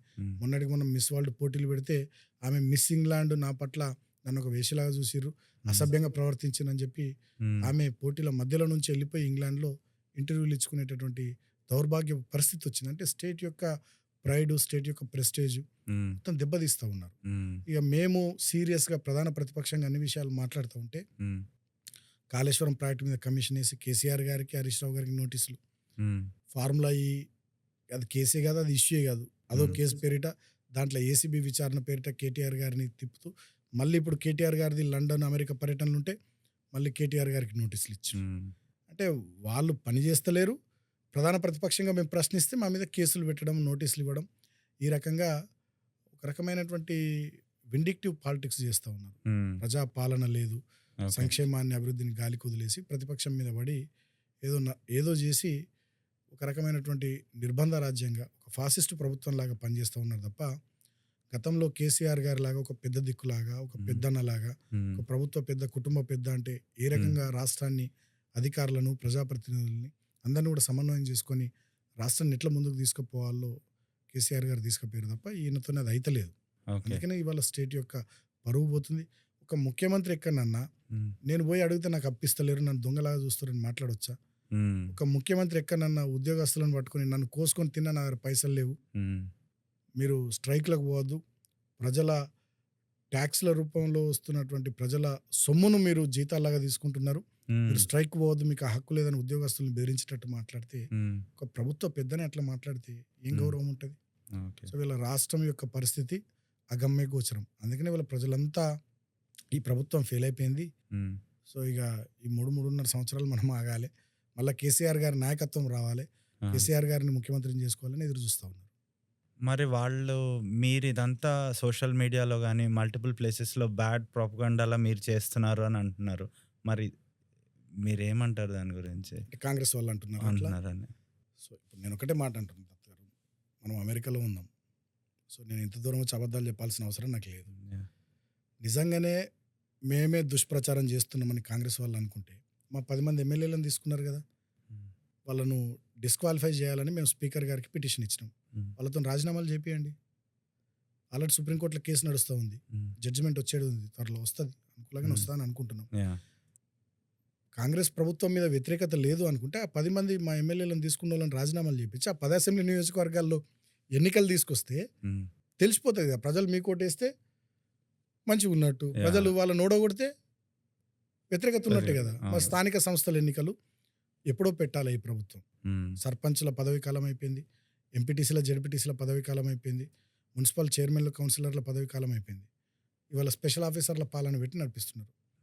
మరి స్థానిక సంస్థల ఎన్నికలు ఎందుకు పెడతలేరు? నిజంగానే మీ ప్రభుత్వానికి అంత మంచిగానే ఉంటే, అంత అనుకూలంగానే ఉంటే, మేము చేస్తున్నదంతా సోషల్ మీడియాలోనే దుష్ప్రచారం అనుకుంటే మీరు ఎందుకు స్థానిక సంస్థల ఎన్నికలు పెడతలేరు? ఎందుకు ఈ ఎమ్మెల్యేలతో రాజీనామాలు చేపిస్తలేరు? కోరండి, ప్రజా తీర్పు కోరండి, ప్రజల దగ్గరికి పోదాం. ఉందా ఇవాళ ప్రజల్లో తిరిగే దమ్ముందా? ముఖ్యమంత్రి ఒక నియోజకవర్గానికి పోవాలంటే, ఒక జిల్లాకు పోవాలంటే మొత్తం మా వాళ్ళని అరెస్టులు, మంత్రి ఒక నియోజకవర్గంలో ఒక జిల్లాలో తిరగాలంటే మొత్తం బీఆర్ఎస్ కార్యకర్తల అరెస్టులు, మా వాళ్ళ అరెస్టులు కాదు, ఇంకా సామాన్య ప్రజల అరెస్టులు, విలేకరుల, జర్నలిస్టుల అరెస్టులు, మొత్తం దుర్మార్గాలు నడుస్తూ ఉన్నాయి. అంత మంచిగా ఉంటే మరి అరెస్టులు ఎందుకు మీరు పర్యటనలు అప్పుడు? కాబట్టి వాళ్ళకి అర్థమైంది కాబట్టి ఏదో ఇక ఉన్నన్ని రోజులు 4 డబ్బులు సంపాదించుకొని బయటపడాలనే ఆలోచనలో కాంగ్రెస్ వాళ్ళు ఉన్నారు తప్ప సిన్సియర్గా, సీరియస్గా స్టేట్ ఇంట్రెస్ట్లో, ప్రజల కోణంలో ఆలోచించి వాళ్ళు పనిచేస్తలేరు. సో నేను మీ గురించి అడుగుదామని అనుకుంటున్నాను. మీరు ఆర్ అన్ ఇన్స్పిరేషన్. మీరు ఎలా అంటే ఒక స్టూడెంట్ లీడర్గా ఉస్మానియా యూనివర్సిటీలో చేశారు, అండ్ దెన్ మీరు ఎంపీ, ఎమ్మెల్యే 30 years ఏజ్లోనే అయ్యారు. అండ్ యంగ్ అంటే పబ్లిక్ సర్వీసెస్లోకి వెళ్దాం అనుకున్న వాళ్ళు ఆర్ పాలిటిక్స్లోకి వెళ్దాం అనుకున్న యంగ్స్టర్స్కి మీరు ఏమైనా అడ్వైస్ ఇస్తారా? అంటే నేను నా పరిస్థితి ఏంటంటే మొదటి నుంచి మా కుటుంబము టీఆర్ఎస్ పార్టీలో, మా ఫాదర్ ఉండే, తను టౌన్ ప్రెసిడెంట్ ఉండే మెట్పల్లి. అంతకుముందు మా తాత ముంబైలో కార్మిక నాయకుడు ఉండే. సో మొదటి నుండి కొంత రాజకీయ నేపథ్యము, ఉద్యమాల, పోరాటాల నేపథ్యం ఉన్నటువంటి కుటుంబం తాత నుంచి మొదలుకొని. సో కాబట్టి నేను 2003లో యూనివర్సిటీకి వచ్చిన తర్వాత నేను టీఆర్ఎస్ పార్టీ విద్యార్థి విభాగంలో యాక్టివ్గా ఉండి పనిచేసుకుంటూ వచ్చినాను. సో ఉద్యమాలు పనిచేసుకుంటూ వచ్చినటువంటి క్రమంలో 2014లో స్టేట్ వచ్చిన తర్వాత కేసీఆర్ గారు నాకు పెద్దపల్లి ఎంపీగా అవకాశం ఇచ్చినారు. అప్పుడు నా వయసు మీరు అన్నట్టు 30 ఏళ్ళు. అది చాలా యంగ్, అసలు యంగ్ ఏజ్లో నేను ఎంపీ. తర్వాత ఎమ్మెల్యేగా 35 సంవత్సరాల వయసులో ఎమ్మెల్యేగా ప్రభుత్వం పనిచేసినాను. సో సరే మొన్న ఓడిపోయాను. ఇప్పుడు ప్రధాన ప్రతిపక్ష పాత్ర పోషిస్తూ ఉన్నాం, పనిచేస్తూ ఉన్నాం. సో నేను అనేది ఏంటంటే మనలాంటి యంగ్స్టర్స్ ప్రజా జీవితంలో, పాలిటిక్స్లో కంపల్సరీ ఉండాల్సినటువంటి అవసరం ఉంది, రావాల్సినటువంటి అవసరం ఉంది. మన వాళ్ళకి ఏంటంటే చాలా మందికి బయట ఉంటాం, తిడుతూ ఉంటాం, వీళ్ళంగా, వాడు దొంగ, వీడి ఇట్లా చేస్తుండు, వాడు అట్లా చేస్తుండు. బట్ మనం వచ్చి దీన్ని క్లీన్ చేసేటటువంటి ప్రయత్నం మనం చేయం. ఎందుకు చేయొద్దు? మనమే ఉంటే, మంచోళ్ళం అందరం రాజకీయాల్లో ఉండి, మంచోళ్ళం అందరం పబ్లిక్ సర్వీసెస్లో ఉంటే చెడ్డోడు ఎందుకు వస్తాడు? చెడ్డోళ్ళకి అవకాశం లేకుండా చేయొచ్చు కదా. యాహ్! సో కాబట్టి నేను ఏమంటానంటే డెఫినెట్గా మనము ఉదయం లేచి నుంచి హ్మ్. రాత్రి పడుకునేంత వరకు మన దైనందిన జీవితంలో ప్రతి అంశానికి సంబంధించి హ్మ్. దేశ రాజకీయ వ్యవస్థ ప్రభావితం చేస్తున్నప్పుడు హ్మ్. మరి ఆ రాజకీయాల్లో యువత ఎందుకు ఉండొద్దు? Compulsory yeah! ఉండాలి. అవును. సరే ఒకసారి గెలుస్తాం, ఒకసారి హ్మ్. ఓడతాం, అది వేరు. యాహ్! గెలిస్తే అధికార పార్టీ అధికారంలో ప్రభుత్వంలో ఉండి ప్రజలకు పనిచేస్తాం. హ్మ్. ఓడిపోయినాం అనుకో హ్మ్. అధికారంలో ఎవరున్నారో వాళ్ళని ప్రశ్నిస్తాం కదా ప్రజల తరపున, అవును. నిలదీస్తాం కదా. యాహ్! మీరేం చెప్పి అధికారంలోకి వచ్చిర్రో అవన్నీ నెరవేర్చండి ప్రజల కోసం అని చెప్పి వాళ్ళ మీద ఒత్తిడి తీసుకొచ్చి ఒక ప్రెషర్ గ్రూప్గా పనిచేస్తాం. అవును. బట్ అంతిమంగా ప్రజా జీవితంలో మంచి వాళ్ళు ఉండాలి, ముఖ్యంగా హ్మ్. యువత ఉండాలి. యూత్. నిస్వార్థంగా పనిచేసేటువంటి యువత హ్మ్. దేశం మంచిని, హ్మ్. రాష్ట్రం మంచిని, ప్రజా మంచిని, శ్రేయస్సును కోరుకునేటటువంటి యువత కంపల్సరీ రాజకీయాల్లో ఉండాలి. హ్మ్. విలేజ్ లెవెల్ నుండి మొదలుకుంటే రాష్ట్ర స్థాయి, జాతీయ స్థాయి దాకా యువత డెఫినెట్గా రాజకీయాల్లో రావాల్సినటువంటి అవసరం ఉంది. మా ముఖ్యంగా కేసీఆర్ గారు మొదటి నుండి పార్టీలో యూత్‌ని బాగా ఎంకరేజ్ ఎంకరేజ్ చేస్తారు. చేస్తుంటారు. అట్ ద సేమ్ టైమ్ మా వర్కింగ్ ప్రెసిడెంట్ కేటీఆర్ గారు కూడా హ్మ్. పార్టీలో యూత్‌ని బాగా ఎంకరేజ్ చేస్తారు. ఓకే. చాలా అంటే చాలా ఎంకరేజ్ చేస్తారు. ఓకే.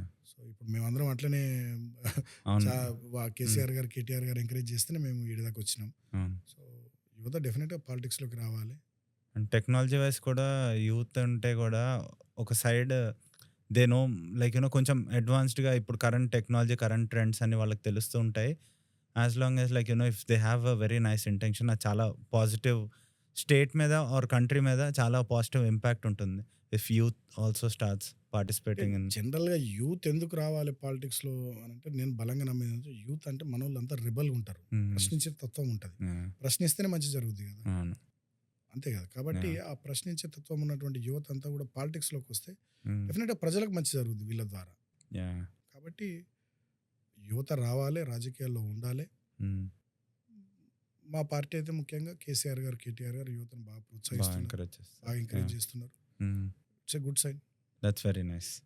సో, మీకు నెక్స్ట్ క్వెషన్ ఏంటంటే, మీకు what does Telangana mean to you? మీరు ఆహ్, పొ పొలిటీషియన్‌లా కాకపోయినా నార్మల్‌గా what does Telangana mean to you? నాకు ఎట్ ద ఏజ్ ఆఫ్ 20 నేను హైదరాబాద్‌కొచ్చిన. హ్మ్. సో, పీజీకి. అప్పటి నుండి ఇప్పుడు నా వయసు 41 ఇయర్స్. హ్మ్. ఆల్మోస్ట్ ఆల్ 21 సంవత్సరాలు నాది దీంట్లోనే అయిపోయింది. అవును. ఆ! సో, నాకు తెలంగాణ తప్ప ఇంకోటి ఏం తెలవదు మొదటి హ్మ్. నుంచి. ఎజిటేషన్ అయిపోయినాక ఎంపీ, హ్మ్. ఎమ్మెల్యే, ప్రభుత్వ విప్, జిల్లా పార్టీ అధ్యక్షుడు. ప్రస్తుతం జిల్లా పార్టీ అధ్యక్షుడిగా ఉన్నా. హ్మ్. సో, ఇది తప్ప నాకు వేరేది తెలవదు. ఆ! మొదటి నుండి రాష్ట్రం రావాలని బలంగా కోరుకున్నాం మేమంతా. కష్టపడ్డాం, పని చేసినాం. యాహ్! ఆ సమయంలో ఉద్యమంలో ఎన్నో సార్లు నేను దెబ్బలు తిన్నా.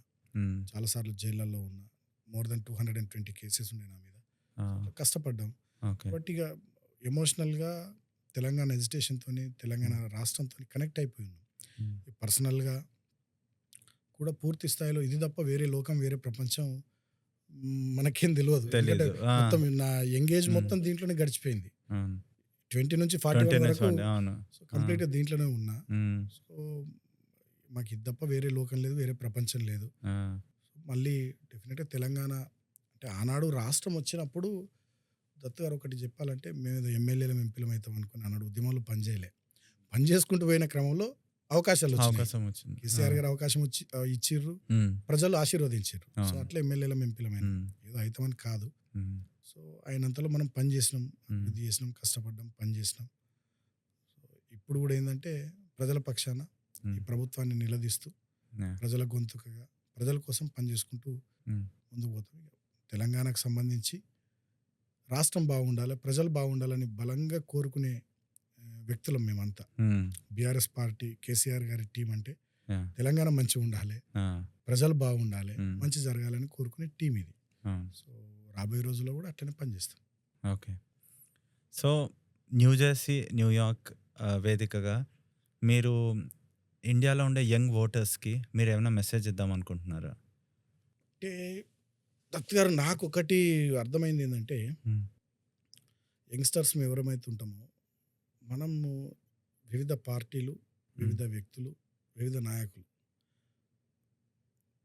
ఎన్నికల సందర్భంలోనే కాకుండా ఇతర సందర్భాల్లో కూడా వాళ్ళ గురించి ఎప్పుడు ఆలోచన చేసుకుంటూ ఉండాలి. హ్మ్. ఎందుకంటే నేను ఇందాక చెప్పినట్టు దేశ రాజకీయ వ్యవస్థనే మొత్తం మనల్ని మన మన దైనందిన కార్యక్రమాల్ని, హ్మ్. అన్ని వ్యవస్థల్ని ప్రభావితం చేస్తున్నప్పుడు, నిర్ధారిస్తున్నప్పుడు, నిర్ణయిస్తున్నప్పుడు హ్మ్. సో, ఎంపీలు గానీ, ఎమ్మెల్యేలు గానీ, ప్రభుత్వాల్లో ఉండాల్సినటువంటి పార్టీలు వాళ్ళ యొక్క వ్యవహార శైలి, వాళ్ళ యొక్క విధానాలు కంపల్సరీ యంగ్ ఓటర్స్ అందరూ కూడా అర్థం చేసుకోవాలి. ఫర్ ఎగ్జాంపుల్ తెలంగాణ కాడికి వద్దాం. తెలంగాణలో మొన్న 2023లో కాంగ్రెస్ పార్టీకి అవకాశం ఇచ్చారు ప్రజలు. 6 గ్యారంటీలు అన్నారు, 420 హామీలు అన్నారు. వాళ్ళు ఒకటంటే ఒకటి కూడా చేస్తలేరు. చేయకపోగా పురోగమనంలో అభివృద్ధి పథంలో ముందుకు పోయిన తెలంగాణ ఇవాళ తిరోగమనంలో వెనుకకు పోతుంది. స్టేట్ ప్రోగ్రెస్ మొత్తం దెబ్బతిన్నది. సింపుల్ ఒక లాజిక్ చెప్తే మీకు అర్థమవుతుంది. ఒకనాడు మా చెన్నూరు నియోజకవర్గంలో మారుమూల గ్రామంలో కూడా నేను ఎమ్మెల్యే ఉన్నప్పుడు ఎకరం భూమి ధర 20 లక్షలకు తక్కువ లేకుండే. ఇవాళ ఎకరం 5 లక్షలకు ఎవడు కొనేటోళ్ళు లేడు మారుమూల గ్రామాల్లో. హైదరాబాదు చుట్టుపక్కల కూడా విపరీతంగా భూముల ధరలు పడిపోయినాయి. సో గ్రామాల్లో పడిపోయినాయి, పట్టణాల్లో పడిపోయినాయి.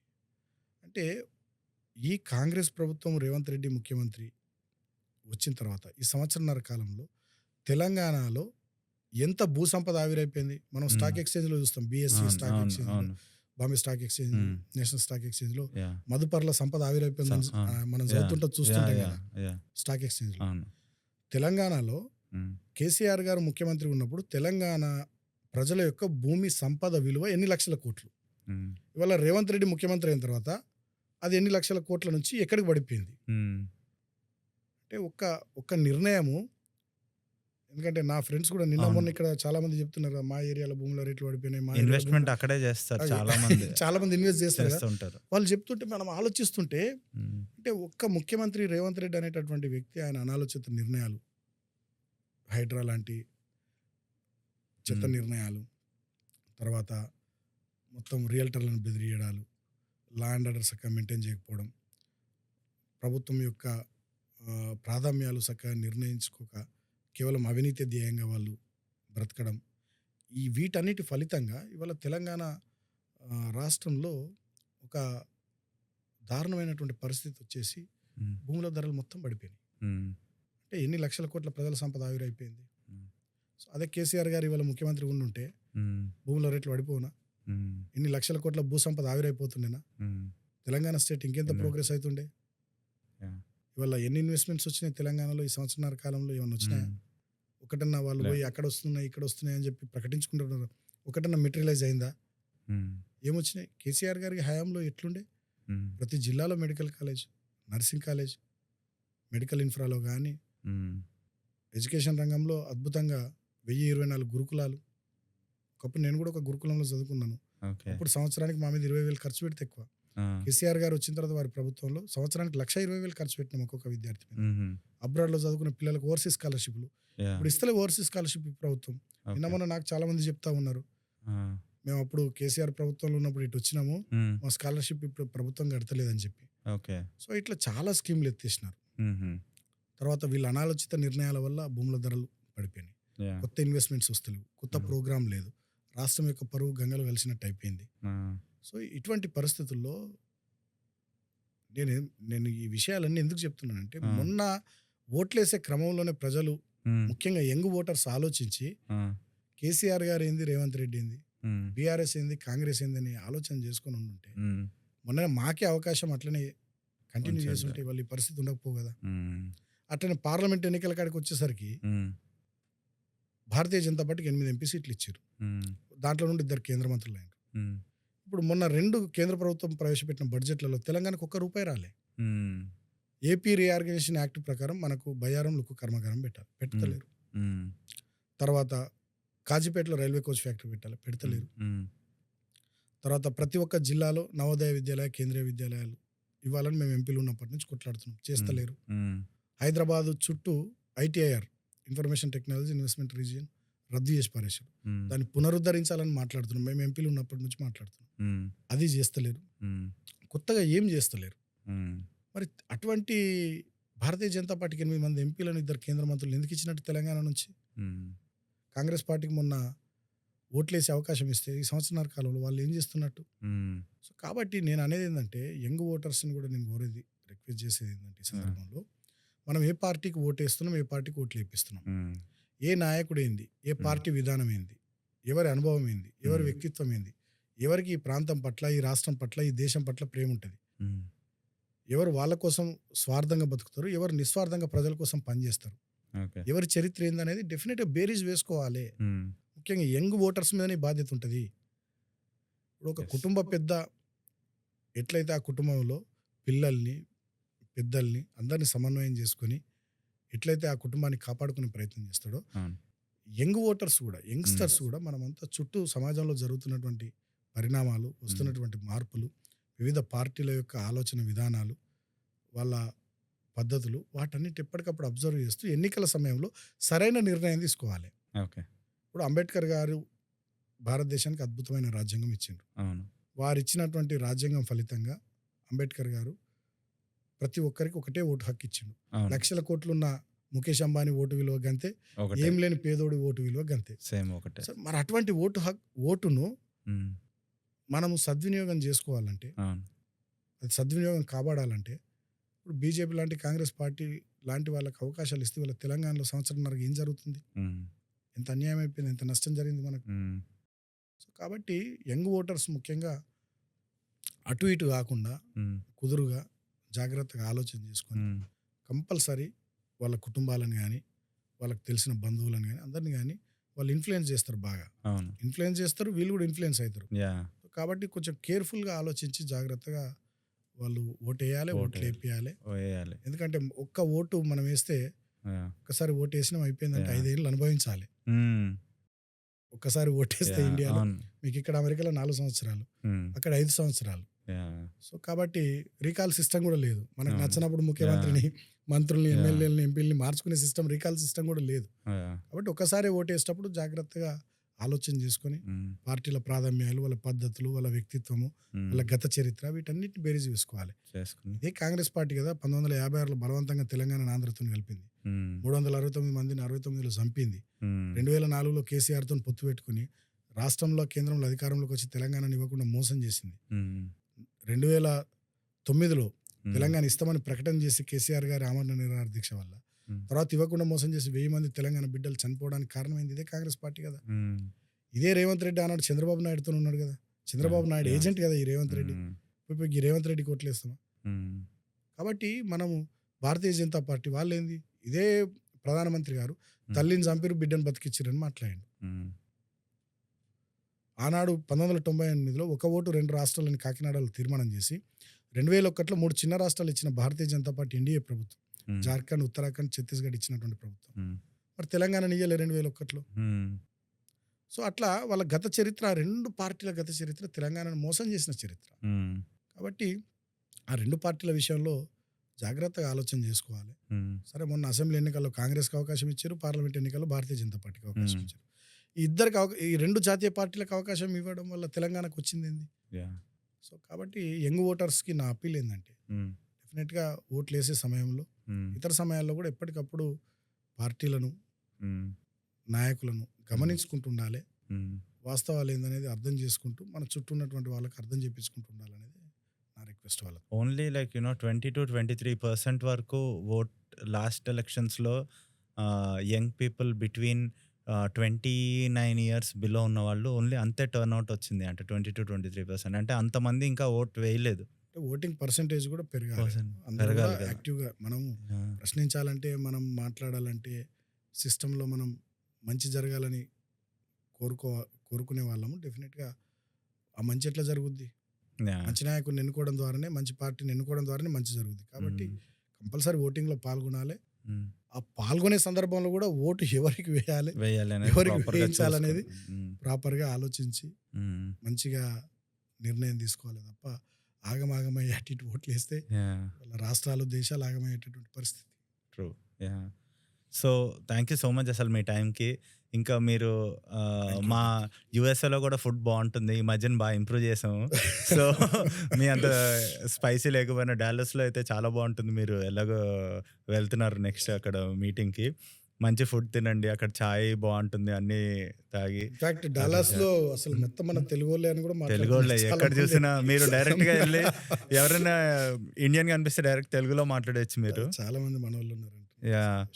సో వెళ్ళినప్పుడు అంతా చూడండి, మంచి ఫుడ్ తినండి, హ్యాపీగా అన్ని మీటింగ్స్ అన్నీ బాగా కంప్లీట్ చేసుకోండి. Thank you so much for your time. మీరు ఇక్కడ ఉండి వాల్యుబుల్ ఇన్ఫర్మేషన్ ఇచ్చారు, అన్నీ క్లియర్గా చెప్పారు. ఎందుకంటే అన్ని పర్స్పెక్టివ్స్ అందరూ తెలుసుకోవాలి.